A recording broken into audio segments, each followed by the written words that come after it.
89번째 시간, 이 예수가 곧 그리스도라라고 하는 제목의 말씀을 함께 받으려고 합니다.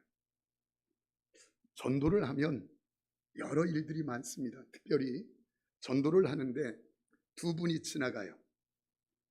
지나가면서 아마 제가 보기에 불교이겠죠. 뭐라고 하느냐면, 아니 기독교는 이해를 못하겠어. 아니 뭘 그렇게 저렇게 나와가지고 저렇게 극성인지 몰라. 우리 불교는 나오면 나오는 거고 안 나오면 안 나오는 거고, 그거 필요하면 나가는 거 아니야? 그랬더니 그 옆에 함께 가던 한 여자분이 이렇게 이야기하는 겁니다. 내 친구는 교회 한번 나갔는데 거머리처럼 붙어가지고 안 떨어져서 죽을 뻔했다고. 예, 사실은 불신자들은, 예수 그리스도를 모르는 사람들은 왜 그렇게 생명을 바쳐 복음을 전하는지, 왜 사람들의 손가락질을 받으면서 예수 그리스도를 전도하는지 절대로 이해하지 못합니다. 오늘 본문이 바로 사도 바울의 전도의 기록입니다. 오늘 1절 말씀 이렇게 말합니다. 그들이 암비볼리와 아볼로니아로 다녀가 데살로니가에 이르니 거기 유대인의 회당이 있는지라. 아멘. 여기 지도를 한번 보여주시죠. 암비볼리라고 하는 빌립보에서 60km 정도 남서쪽으로 떨어진 60km, 그렇게 떨어진 곳으로 암비볼리라고 하는 지역이 있습니다. 그 지역에서 다시 47km 떨어진 아볼로니아라고 하는 곳이 있는데, 지금 바울이 전도를 하면서 계속 걸어가고 있는 겁니다. 그리고 아볼로니아에서 언덕에 몇 사람이 모여 있는 것을 보고 복음을 전했습니다. 그 복음을 전하는 일이 지금 있어진 오늘 본문의 내용이고 데살로니가로 옮겨가는 것. 그래서 빌립보라는 지역에서 아볼로니아까지 전부 다 합치면 107km가 되어지는 것입니다. 그리고 107km를 가서 아볼로니아 그 작은 언덕에서 몇 사람 모여 있는 곳에 복음을 전도하는 사도 바울의 이야기가 기록되어 있는 것입니다. 저는 여기 1절 말씀을 읽으면서 눈물이 핑 돌았습니다. 그 이유는 뭔 줄 아십니까? 이들이 빌립보 떠날 때의 모습이 어떠했습니까? 사도 바울과 실라, 그 일행이 빌립보를 떠나 복음 전도를 하나 가는 곳이 어떤 상태였는지 여러분 아십니까? 말도 안 되는 억울함으로 빌립보 감옥에 갇혔습니다. 귀신 들린 여자, 그 여종을 고쳐준 것 때문에 소란케 하는 자라고 해서 감옥에 갇혔어요. 태형을 당했는데 얼마나 많이 맞았는지 그 태형 때문에 온통 상처투성이가 되었어요. 그런데 밤늦게까지 지하 감옥에 갇혀서 잠을 잔 것이 아니라 하나님을 찬송하고 기도했더니 옥문이 열리고 창고가 열려졌고, 간수가 자살하려고 할 때 내가 여기 있다. 그러니까 그 간수가 예수님을 믿겠다고 해서 간수의 집까지 그 밤에 가서 복음을 전도하고, 그리고 세례를 베풀고 다시 감옥으로 들어와서 한잠도 자지 못한 아침에 행정관들이 와서 로마인인 줄 몰랐습니다. 이제 나가셔도 됩니다.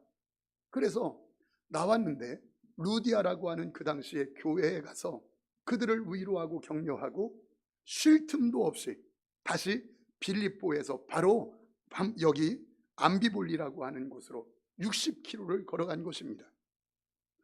그 상처투성이, 바로 전날 밤에 그렇게 태형을 당해서 살점이 떨어지고 피투성이가 됐을 텐데, 씻었어도 그 상처가 아물지 않았을 텐데 60km, 25km씩 걸어도 며칠이 걸리는 그 길을 쉴 틈 없이 계속 걸어가는 것입니다. 암비볼리라고 하는 곳에서 복음을 전했는데 열매가 없어요. 그러니까 다시 아볼로니아라고 하는 곳으로 47km를 걸어가는 겁니다. 그리고 언덕에 모여있는 몇몇 사람들에게 예수님을 전도하는 것. 그 모습, 무엇 때문에?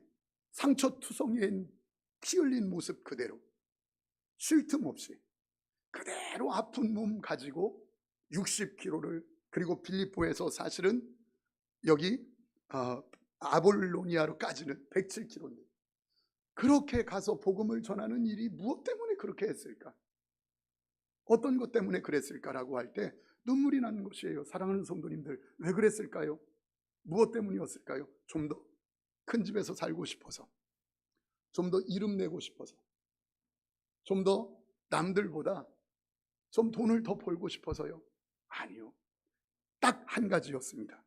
왜 그런 몸 가지고 복음을 전하고 전도하는 길에 쉬지 않고 계속 행군할 수 있었나? 3절 때문입니다. 우리 3절 이렇게 말합니다. 뜻을 풀어 그리스도가 해를 받고 죽은 자 가운데서 다시 살아나야 할 것을 증언하고 이르되 내가 너희에게 전하는 이 예수가 곧 그리스도라 하니. 아멘. 내가 증언하는 이 예수가 곧 그리스도야. 내가 증언하는 이 예수가 곧 그리스도야. 여러분, 그리스도가 뭡니까? 나의 구원자, 메시아, 이런 뜻이에요. 이 예수께서 나를 살렸어. 영원한 죄악의 죽음에서 나를 영생으로, 천국으로, 생명으로 나를 살려준 분이야. 그가 해답이야. 이분이 나를 살렸습니다. 예수가 그리스도입니다.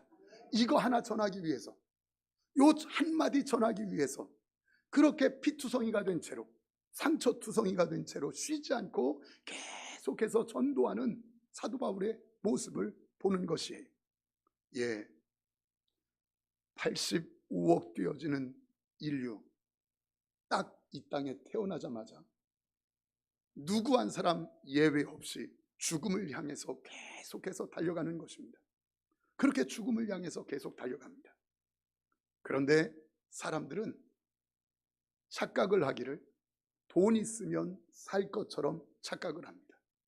어떤 사람이 몸이 피곤하고 힘들어서 병원에 가서 진단을 받았습니다. 그랬더니 결과가 나오기를 당신 간암이요, 이런 결과가 나왔습니다. 그때 팍 꼬꾸러지면서 선생님, 내가 가진 것 얼마든지 다 드릴 테니까 나 좀 살려주세요. 나 좀 살려주세요. 나 좀 살려주세요. 그런데 의사는 머리를 가로졌습니다. 의술을 가지고 안 됩니다. 돈으로 안 됩니다. 이 사람은 세계를 돌아다니며 잠도 안 자면서 좀 더 갖겠다고, 좀 더 높은 자리에 올라가겠다고, 좀 더 많이 벌겠다고 몸부림치면서 했었는데 그 돈 가지고 안 된다는 것을 딱 알고 땅에 꼬꾸라져서 아하, 이제 내 인생 안 되는구나. 이제 안 되는구나. 누구 내 생명 살려줄 수 있는 사람 없습니까? 내 가진 거 다 드릴 수 있습니다. 나 좀 살려주세요. 그런데 이 돈은 매정한 놈입니다. 아픈데 그 사람 쳐다도 안 봅니다. 그리고 생명을 딱 잃고 죽자마자 그 돈은 뒤도 안 돌아보고 다른 사람에게도 붙습니다. 그렇게 넘어가는 것이에요. 여러분, 돈 가지면 삽니까? 어떤 분은 자식 잘 키우면 사는 것처럼 생각을 합니다. 여러분, 자식이요, 낳아본 분들 아시겠지만 자식은 뱃속에 있을 때 힘들다 해도 사실은 뱃속에 있을 때가 제일 행복합니다. 그것이 나오고 딱 나면 그때부터 보통 문제가 아닙니다. 머리 커보십시오. 또 뭐라고 하면 왜 놔놓고 뭐라고 하느냐고. 여하튼 어떻게 해볼 도리가 없습니다. 그래서 저는 여러분들에게 질문하는 겁니다. 여러분들이 이 땅에서 여러분들의 몸뚱아리가 땅에 내동댕이 쳐질 때 여러분들의 영혼은 어디로 갑니까? 여러분들의 몸뚱아리가 땅에 내동댕이 쳐질 때 여러분들의 영혼의 그 다음에 주소는 어디입니까? 육신을 가지고 있을 때 사람들은 주소를 갖고 있습니다. 우리 교회 서구 원당동 서구 고산로 45번 길 3-12. 그런데 생명을 딱 잃고 육신이 땅에 내동댕이 쳐지고 난 뒤에는 이 땅의 주소가 사라집니다. 그 다음에 주소는 여러분들은 어디입니까? 설교자로서 여러분들에게 묻습니다. 숨이 딱 끊어지고 사망 선고가 내려진 다음에 당신의 주소는 어디냐, 이 말이에요. 예수 그리스도를 만난 사도 바울은 아하, 분명하게 이렇게 외칩니다. 빌립보서 3장 20절 이렇게 외쳐요. 그러나 우리의 시민권은 하늘에 있는지라 거기로부터 구원하는 자 곧 주 예수 그리스도를 기다리노니. 아멘. 나는 하늘의 시민권이 있다. 나는 천국의 시민권이 있다. 내가 육신이 딱 땅에 내동댕이 쳐지고 난 뒤에는 나는 영원한 천국이 나의 주소다. 사랑하는 성도님들, 숨이 딱 끝나는 날 나의 주소는 천국이다. 확실하게 믿어지는 사람 아멘. 확실하게 믿어지는 사람 아멘. 내 인생이 이 땅에서 딱 끝나고 난 뒤에, 육신이 이 땅에서 내동댕이 쳐지고 난 뒤에 그 다음에 주소가 나는 영원한 하늘, 영원한 천국, 영원한 생명. 내 하늘이 그 다음에 주소다. 여러분, 이게 얼마나 감격스러운 일이에요. 사도 바울은 그 예수 그리스도, 예수가 그리스도라고 하는 사실을 딱 알고 나니까 자기만 알고 있는 이 예수 그리스도, 영원한 하늘, 영원한 천국, 자기가 갈 주소지, 자기만 아는 것이 너무 안타까운 것이에요. 그래서 그것이 누구에겐가 또 전해지고 전해지길 원해서 아까 상처투성이인 모습으로, 피투성이인 모습으로 107km나 되어지는 그 길을 걸어 만나는 사람들에게 예수 믿으세요. 예수가 그리스도예요. 예수가 그리스도예요. 예수가 생명이에요. 예수가 해답이에요. 여러분, 이야기하고 있는 것이, 성도님들, 수많은 사람 중에 한 사람, 또 한 지역이 예수 그리스도를 영접하고 믿게 되어지는 것, 그것이 어쩌면 쉽게 되어지고 우연히 되는 것처럼 생각하는 분들이 있는데 절대로 저절로 되어짐이 없습니다. 누구 한 사람이 예수 그리스도를 믿고, 어느 한 가정이 예수님을 믿고, 어느 한 지역이 예수님을 믿게 되어지는 게 절대로 저절로 되지 않고 반드시 누군가의 희생, 누군가의 눈물, 누군가의 헌신, 누군가의 피가 있어야 그것이 가능한 것입니다. 여러분, 하늘의 복음, 예수 그리스도가 이 땅에 복음 되어지는데 예수 그리스도께서 사람의 몸을 입으시고 피 흘려 살을 찢고 십자가에서 죽어야만 복음이 복음되었습니다. 때리면 맞고, 끌고 가면 끌려가고, 침뱉으면 침뱉음 당하고, 그분이 하늘의 복음 되신 예수 그리스도가 이 땅에 복음 되어지는 방법이었습니다. 그럼 이 땅에 복음 되어진 그분 예수 그리스도, 그 복음이 우리나라 이민족, 이 나라에 전해질 때에 똑같지 않았습니까? 선교사님들이 와서 피를 흘리고 손해보고 그리고 순교하고 희생하고 땀을 흘려 이 땅이 복음이 복음된 줄 믿습니다. 생각해 보세요. 일제치하 그리고 6.25 잿더미 속에서 이만큼 예수 그리스도 십자가로 곳곳마다 수놓을 수 있었던 이유, 풍성함을 누릴 수 있었던 이유가 그 하나님의 역사, 그 복음의 능력 아닙니까? 바로 순교자들의 피, 선교사들의 눈물, 헌신과 땀 흘림이 복음이 복음되더라 이 말이에요. 여러분, 양화진 선교사 묘역에 가면 내게 1000개의 생명을 하나님이 주시면 이 1000개 그대로 조선 땅에 묻겠다고 하는 그런 묘비 세워진 루비 캔드릭이라고 하는 선교사님이 있어요. 그 선교사님은 24살의 처녀의 모습, 텍사스 미국에서 이 땅에 오는데 엄마가 항구에서 말려요. 얘야, 거기 예수 믿는 사람 다 죽인다더라. 그러니 가지 마라. 그런데 그 손을 뿌리치고 한국에 왔습니다. 사역을 시작도 못하고 오자 8개월 만에 언어를 배우고 있는 중에 급성 맹장염이 와서 그거 하나 치료하지 못하고 결국은 이 세상을 떠나게 되었습니다. 그가 한 말이 그거예요. 나는 1000개의 생명을 하나님이 내게 주신다 해도 이 조선 땅에 내 생명을 묻겠습니다. 뭉클하지 않습니까?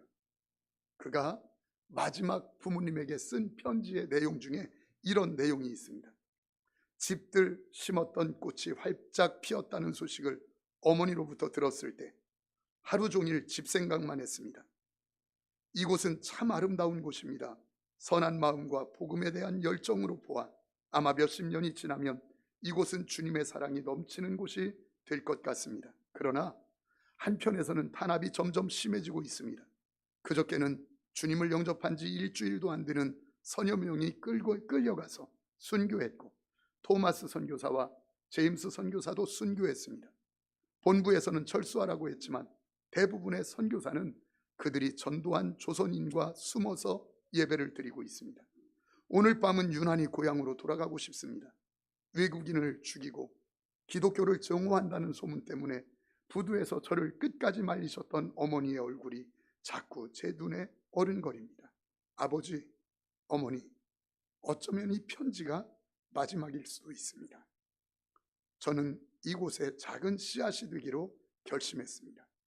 제가 씨앗이 돼 이 땅에 묻히게 됐을 때 조선 땅에는 많은 꽃이 피고 그들도 여러 나라에서 씨앗이 될 것입니다. 어머니, 아버지 사랑합니다. 저는 이 편지글을 읽고 또 읽으면서 울고 또 울 수밖에 없었어요. 뭐가?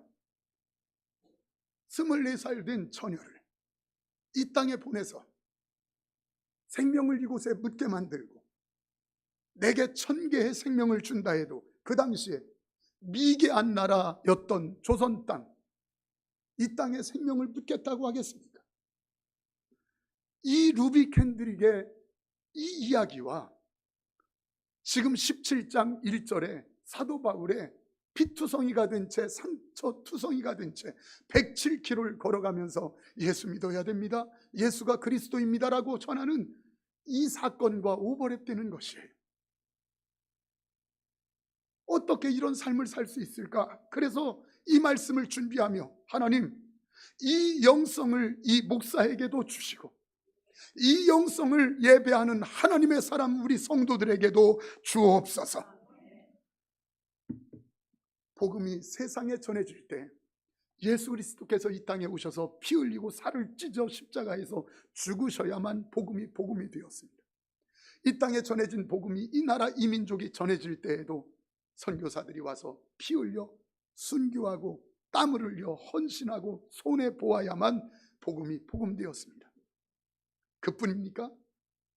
이 땅에 전해진 복음이 시대를 지나 저와 여러분에게까지 오늘 예배하는 이 자리까지 복음이 전해지기까지 사실은 우리 신앙의 선배들, 우리 신앙의 부모님들이 얼마나 고난당했는지 우리는 알지 않습니까? 저는 아직도 눈에 선합니다. 아주 어렸을 때인데 저희 아버지 엄마가 예수님을 믿었습니다. 그런데 어느 날 아버지 형제분이 3분인데 둘째 우리 아버지는 막내고 둘째 큰아버지가 오시더니 눈이 하얗게 보리밭을 덮고 있는데 그 넓은 밭에 아버지를 불러요. 아버지의 형님 되는 그분이 아버지를 때리는 거예요. 왜 때리는지 몰랐어요. 근데 아버지는 아무 저항 없이 그냥 맞고 있어요. 왜 맞는지 몰랐어요. 나중에 알았어요. 네가 예수 믿고 내 처가 예수 믿어, 재수 씨가 예수 믿으니까 우리 가문이 망하고, 그러니 네가 예수를 믿지 말든지 아니면 제사를 지내라 오지 마라, 이것이었어요. 형제분들이 우리 아버지에게 그럴 정도였으니 우리 엄마에게는 얼마나 힘들게 했겠습니까? 저는 눈으로 보고 있었습니다. 그 고난, 그 통고, 그 아픔, 그 희생과 손해, 그 멸시를 받으면서도 버텨 이기신 부모님의 신앙 때문에 오늘 우리가 있는 것 아닙니까? 오늘 목사가 있는 것 아니겠습니까? 그러니 사랑하는 성도님들, 17장 1절에 사도 바울이 빌립보에서 그렇게 태형을 받고 상처투성이인 몸으로 그렇게 아볼로니아까지 107km를 걸어가며 만나는 사람들에게 예수 믿으세요, 예수가 그리스도입니다, 예수가 생명이에요 전하는 그 모습, 어찌 우리가 바라보며 눈물을 흘리지 않을 수 있느냐, 이 말이에요. 사랑하는 성도님들, 이 복음이 저와 여러분 안에 정착되기까지 저와 여러분의 이 복음을 가볍게 받았을지 몰라도 얼마나 큰 희생과 대가를 지불하고 복음이 복음되었는가를 꼭 알아야 합니다. 얼마나 뿌린 피로, 얼마나 헌신과 희생과 눈물로 내게 전해지기까지, 내게 복음이 복음되기까지 그 전해져 오는 과정 중에 얼마나 피를 흘렸는지, 얼마나 눈물을 흘렸는지, 얼마나 핍박을 당했는지, 얼마나 손해를 보았는지 우리는 꼭 알아야 합니다. 복음이 세상에 전해지기까지 예수님이 십자가에 달려 살을 찢고 피를 흘려 멸시를 당하고 죽을 때 복음이 복음되었고, 그 세상에 전해진 복음이 이 나라 이 민족에 전해질 때 그렇게 순교하며 피 흘려 죽음으로 이 나라가 복음을 받게 되었고, 이 나라에 전해진 복음이 시대를 흘러 저와 여러분들에게 전해지기까지 우리 신앙의 부모님들, 신앙의 선배들이 그렇게 고난을 당하고 핍박을 당하고 멸시를 당했을 때 복음이 우리에게까지 전해져 복음이 되었다는 것이에요. 그렇다면 사랑하는 믿음의 식구 여러분, 저는 여러분들을 축복할진대 여러분 개인 안에, 여러분들의 삶의 현장 안에서 절대로 복음이 싸구려 취급당하지 않게 되기를 축원합니다. 여러분들의 삶 안에 여러분들에게 있는 그 복음이 싸구려 취급당하지 않게 되기를 축원합니다. 왜 그렇습니까? 그 복음은 그만큼 피를 흘린 대가로 있는 복음이요, 그만큼 눈물을 흘린 대가로 내게까지 온 복음이요, 그렇게 헌신하고 그렇게 손해봄으로 나까지 전해진 복음이니 여러분 안에서, 여러분 안에 그 복음이 싸구려 취급당하지 않게 되기를 축원합니다. 주머니에 돈 조금 더 채우려고 돈 몇 푼 앞에 빌려나는 복음, 내가 조금 더 일찍 승진하려고, 조금 더 연봉 올리려고 자존심 앞에서 밀려나는 복음, 조금 손해보고 건강이 안 좋다고 흔들려버리는 복음, 누구한테 억울하고 섭섭한 소리 좀 들었다고 흔들려버리는 복음, 그렇게 싸구려 취급당하는 복음이 아니라 모진 바람 속에서도 견고한 복음, 눈보라 속에서도 흔들리지 않는 복음, 무엇인가 막히고 안 되고 힘들어도 여전히 내 속에는 존귀하게 여겨지는 복음으로 여러분 안에 자리하게 되기를 축원합니다. 사랑하는 성도님들, 복음은 싸구려가 아닙니다. 복음은 얼마나 값비싼 것인지 모릅니다. 여러분 안에서 그 복음이 정말 귀한 것으로 흔들리지 않고 밀려나지 않는 최고의 존귀함으로 여겨지는 복음 되기를 축원합니다. 또 하나 아주 중요한 것이 있습니다. 하늘의 복음이 이 땅에 복음 되어지기까지 예수 그리스도 하나님이신 분이 오셔서 때리면 맞고 끌고 가면 끌려가고 침뱉음 당하면 침뱉음 당하면서 결국 십자가에 달려 살을 찢고 피 흘려 죽어야 했습니다. 그래서 복음이 됐습니다. 그 복음이 이 나라 이 민족의 복음 되기까지 선교사님들의 순교와 피 흘려 죽음이, 그렇게 복음이 이 나라가 복음 되었습니다. 마찬가지로 우리 신앙의 부모님들, 선배님들이 그 핍박과 모진 고난을 견뎌 이김으로 저와 여러분 오늘 복음이 복음 되어졌습니다. 그러면 사랑하는 성도님들, 이제는 우리 차례입니다. 이제는 우리 차례입니다. 예수님께서 이 땅에 오셔서 피를 흘려 복음이 복음되게 했듯, 선교사님들이 이 땅에 오셔서 복음이 복음되게 하는데 피를 흘렸듯, 우리의 부모님들이 우리에게 전해지기까지 피를 흘려 복음이 복음되어진 것처럼 이제는 우리에게서 우리 이웃들에게, 우리 자녀들에게, 후대들에게 전해지는데 동일하게 우리 차례로 우리가 피를 흘려야 되는 차례인 거예요. 우리가 손해봐야 되는 차례인 거예요. 우리가 희생해야 되는 차례인 거예요. 우리가 손해봐야 되는 차례예요. 이제는 우리가 복음이 전해지길 원해서 내 이웃에게,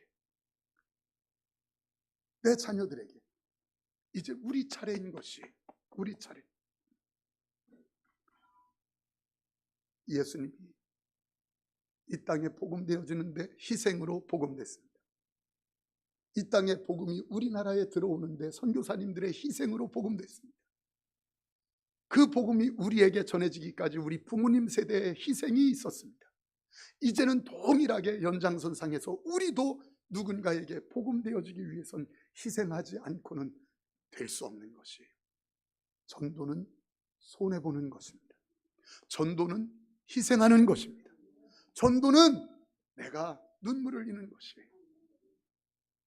절대로 손해보지 않고 절대로 희생하지 않고 복음이 복음될 수 없어요.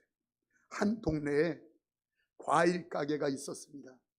거기 아주머니가 계신데 과일을 사는 사람들마다 예수 믿는 사람이면 아주머니 우리 교회 나오시죠. 교인들마다 각 교회마다 우리 교회 나오라고 이야기하는 겁니다. 그런데 그 아주머니는 들은 채도 안 하는 겁니다. 그런데 어느 날 보니까 그 아주머니가 교회에 나와 있는데 말쑥하게 차려입고 교회에 나온 거예요. 깜짝 놀라서 성도들이 묻습니다. 아니 어떻게 교회 나오셨습니까? 어떻게 나오셨어요? 그렇게 나오세요 나오세요 해도 안 나오시더니 그랬더니 그분이 이야기합니다. 예, 우리 가게에 일주일에 몇 번 늘 오시는 신사 한 분이 계신데 그분은 오셔서 늘 과일을 사는데 상하려고 하는 것, 못생긴 것, 이런 것들만 골라가는 겁니다. 그래서 처음엔 저분 이상하다 했고 나중에는 몇 개의 과일을 더 집어서 더 가져가시죠 하고 드리면 손사래를 치면서 아닙니다. 저는 금방 먹기 때문에 상하려고 하는 것 가져가도 됩니다. 싱싱한 것 좋은 것 놓고 파세요. 이렇게 말하는데 그게 계속되며 감사한 마음이 들기 시작했습니다. 그런데 어느 날 그분이 혹시 저와 함께 교회 가지 않겠습니까? 라고 이야기하는데 저분이 믿는 하나님이라면 나 손해보지 않겠다. 저분이 나가는 교회라면 나 손해보지 않겠다. 이 마음이 딱 들어서 내가 이분을 따라 나왔습니다. 전도는 손해보는 겁니다. 전도는 피 흘리는 겁니다. 전도는 희생하는 겁니다. 사랑하는 성도님들, 영혼 구원을 위해서 얼마나 피 흘려 보셨습니까? 목사도 부끄러워요. 그러나 전도는 희생하는 것이에요. 얼마나 희생했습니까? 마치 수력발전에서 더 높은 곳에서 더 낮은 곳으로 낙차가 크면 클수록 에너지가 더 많이 발생되어지는 것처럼 저와 여러분들이 희생이 더 크면 클수록 손해봄이 더 크면 클수록 더 큰 역사 복음 전도가 일어나는 줄 믿습니다. 여러분 기회가 많지 않습니다. 얼마 남지 않았습니다. 우리 주님 앞에 서야 될 일 얼마 남지 않았습니다. 그때 여러분 주님 앞에 무엇 내놓겠습니까? 성경에 부자와 나사로, 가난 거지 나사로가 있습니다. 부자도 나사로도 시간이 흘러 죽게 되었습니다. 세상을 딱 떠났는데 그만인 줄 알았더니 하나님을 알고 있던 나사로는 천사들의 품에 안겨서 아브라함의 품에 있는 낙원에 있는 거예요. 그런데 부자는 넘실거리는 불꽃, 꺼지지 않는 불꽃이 있는 지옥에 들어가게 된 것이에요. 죽을래야 죽을 수도 없는 영원한 고통당하는 그곳에서 영원히 고통을 당하다가 이 부자가 눈을 들어 낙원을 보니 거기에 아브라함의 품 안에 자기 상에서 주워 먹던 거지 나사로가 있는 겁니다. 그때 너무너무 고통스러워서 아브라함에게 외칩니다. 아버지 아브라함이여, 아버지 아브라함이여, 내가 이 불꽃 가운데에서 고통스러워 미치겠습니다. 아주 죽겠습니다. 그러니 품에 있는 거지 나사로의 손끝에 물 한 방울만 찍어서 내 혀를 좀 서늘하게 해주세요. 아버지 아브라함이여, 아버지 아브라함이여. 얼마나 고통스러우냐. 도라무통으로 갖다 부어도 시원찮을 텐데 얼마나 고통스러우면 손끝에 물 한 방울만 찍어서 내 혀를 좀 서늘하게 해주세요, 이렇게 말할까?